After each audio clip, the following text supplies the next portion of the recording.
Pozdravljeni. Ozavestimo dihanje z akcijo pri sebi. Vdih in izdih. Ko ni naslednjega vdiha, potem tudi nas ni več.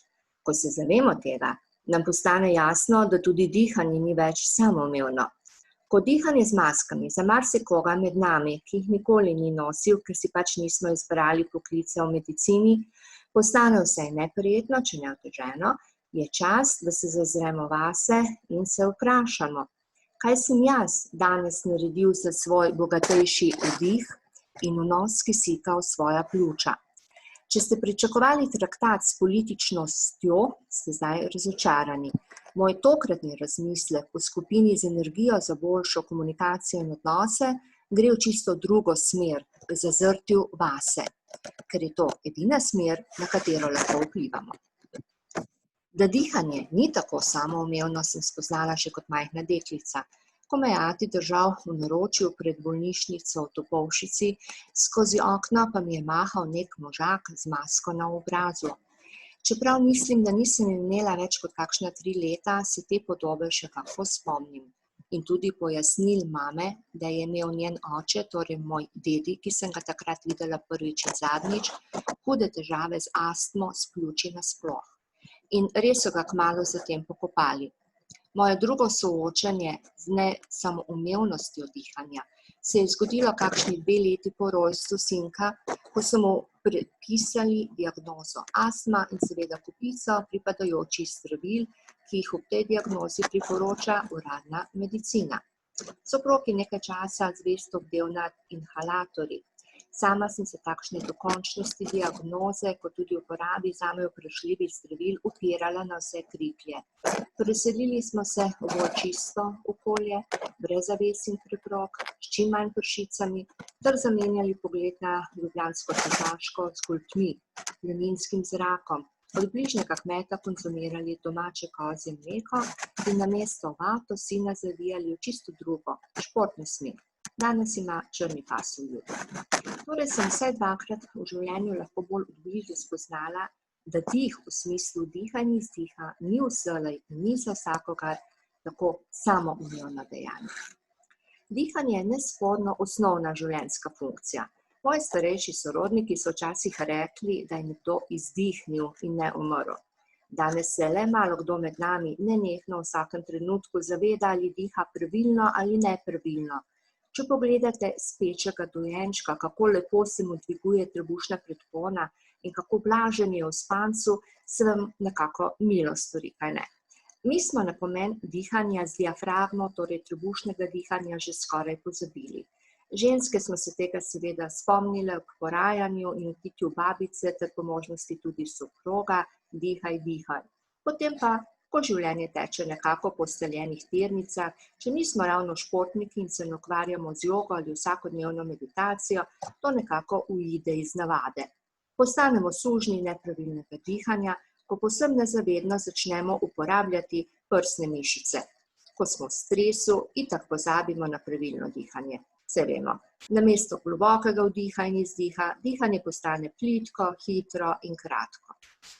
Včasih se nam zgodi, da dihamo tudi prehitro in vdihavamo pregloboko, kar strokovnjaki imenujejo hiperventilacija.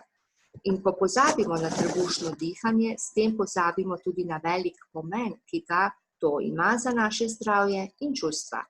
Kajti le s pravilnim dihanjem poganjamo limfni sistem, izločamo strupe iz telesa v zadostni meri, poskrbimo, da izginja maščevje na trebuhu, in konec koncev krepimo naše mitohondrije. O njihovem pomenu za naš stas in zdravje v zelo zanimivi knjigi Maščobe kot gorivo, ki vam jo priporočam v branje. Znate torej pravilno dihati. To lahko preverite zelo enostavno vajo, ki jo je za povsem druge namene, in sicer učenje hoje v zelo visokih petah, uporabljala tudi moja mami. Na glavo si je položila knjigo in se sprehodila po kuhinji. Sama je knjigo uspela zadržati tam, kamor jo je položila. Jaz pa, priznam, nisem bila te sreče. In je športna tenisko butev še danes moj zaščitni znak. No, pa nazaj k vlogi knjige pri dihanju. Vaja gre takole. Uležemo se na hrbet in si na trebuh položimo težjo knjigo. Pri vdihu se mora knjiga vzdihovati, pri izdihu se mora knjiga spustiti navzdol. Če vam to uspe, ste torej vešči trebušnega pravilnega. Sicer pa obstaja veliko dihalnih in spustitvenih vaj in verjetno mislim najbolj poklicana, da jih delim z vami. Eno, ki jo izvajam tudi sama, pa naj vam ne zaupam. Zelo enostavna je. Tudi izvajanje odprete balkonska vrata, da prihaja zrak v prostor. Boljše je tudi, da vas sosedi ne vidijo, kaj počnete, ker vas bodo malo čudno gledali. In se prilevite v svojevrstno opico. Takole gre. Stojimo zravnano, stopala razmaknemo v širini ramen, po kolenih smo mehki, obe roki ste sproščeni ob telesu in izmenično intenzivno zamahujemo z iztegnjenima rokama. Zamahe ponovimo 100-krat.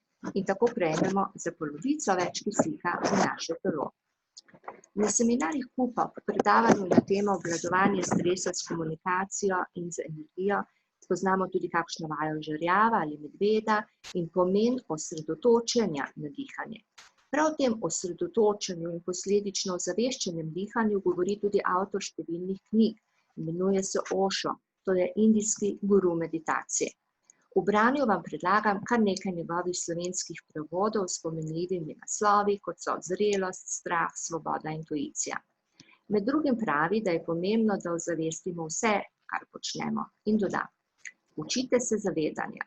Postajate čedalje pozornejši glede vsega, kar počnete, glede vsega, kar se dogaja v vašem umu in srcu. Zavedajte se teh treh plasti: telesa, uma, srca, oziroma dejanj, misli, občutkov. Kaj boste torej občutili naslednjič ob vdihu, ki se vam je še pred trenutki zdel tako samoumeven? In katero skozi dan nakopičeno čustveno navlako zaradi komunikacijskih zapletov in ranjenih odnosov boste izdihnili? Ja, energija je tudi pretok vdihanega kisika in izdihanega ogljikovega dioksida. Prav nasprotno od dreves, ki nas bogatijo s kisikom. In mnoga stara ljudstva so kot posebno čast preštela to, da si je lahko nekdo poiskal svoje drevo. To je bila njegova energijska točka. Tudi v Sloveniji danes v okviru turističnih ponudb poznamo različne energijske parke z drevesi. Pri enem na Golteh sem z idejo sodelovala tudi sama. Velikokrat tudi pozabimo, kako močno naše dihanje vpliva na naše razpoloženje, ter seveda obratno. Se vsi poznamo prijazne namige prijateljev in domačih, ki nas skušajo spraviti k pameti ali pomiriti z besedami, kot so: najprej globoko vdihni, da se umiriš. Pridi najprej do zraka. Poglej, kako zaripel si obraz, saj si še dihati pozabil. Vemo, da jezen človek diha plitvo, grobo in prekinjeno. Žalosten človek diha plitvo in počasi. Le ko smo umirjeni, lahko dihamo globoko, počasi in povezano. In ko svojim slušateljem govorimo o pomenu energije in komuniciranja, in malo v šali in malo zares svetujem, da si v bližini delovnega mesta najdejo svoje drevo. In potem na veje tega drevesa obesijo vse skrbi, bolečine in celotno paleto čustev z najnižje lestvice, kot sta strah, zavist. Ter tako očiščeni naredijo še nekaj globokih vdihov in izdihov s trebušno prepono, ter šele nato odprejo vrata avtomobila in se tako očiščeni oziroma predihani vrnejo domov k najdražjim. Poskusite, morda bo pomagalo tudi vam. Pomembno se mi zdi, da delamo dihalne vaje vsak dan, vsaj 15 minut. Najboljše zjutraj, ko vstanemo, in zvečer, preden gremo v posteljo. In dih lahko seveda obdamo z blagodejno svetlobo. Ob vdihu pomislimo, da vdihavamo nekaj lepega, belega, rumenega, sončne žarke. Ob izdihu izpuščamo iz sebe vse črno in sivo, kar se je nakopičilo v nas. In si tako dihalno vajo popestrimo še v barvnih niansah in mimogrede posežemo še na eno področje dela na sebi. Dejstvo je, da dihanje vpliva tako na naše telo, kot na naš in v življenju se moramo zavedati, kaj je neko dejstvo. To je lahko na primer diagnoza astma. Dejstvo je lahko na primer COVID in dejansko izredno stanje po celem starem kontinentu in svetu nasploh. Vsega tega jaz osebno ne morem spremeniti, lahko pa vplivam na moj odziv. In to je tudi bistvo učinkovite komunikacije, o kateri predavam in jo z motom za boljšo komunikacijo, za boljše odnose, za boljši sistem skušam širiti že 6. leto. Ta hip je lahko moj odziv ta, da se vprašam, kaj še lahko naredim za kvaliteto svojega dihanja in okrepitev pljuč, preden vstopim v trgovino in si nadenem masko zaradi odgovornosti do vseh, ki se tam nahajajo. In si jo po izhodu zelo hitro snamem, ker nikoli v življenju nisem nosila kap, klobučkov ali česarkoli na glavi, kaj šele preko ust. Kot imam potrebo, da ob vstopu v zaprt prostor najprej poprosim, če lahko malo odprejo okno. Oče se je včasih šalil, da je kisik moj pogon, voda pa moj balzam. Je imel kar prav. Ne dovolim si vzeti kisika. Zato ga skušam svojemu telesu in umu tudi v teh časih dovajati čim več. Poskusite. Morda bo lažje tudi vam. Pomembno je, da vzamemo življenje v svoje roke tam, kjer smo mi gospodar.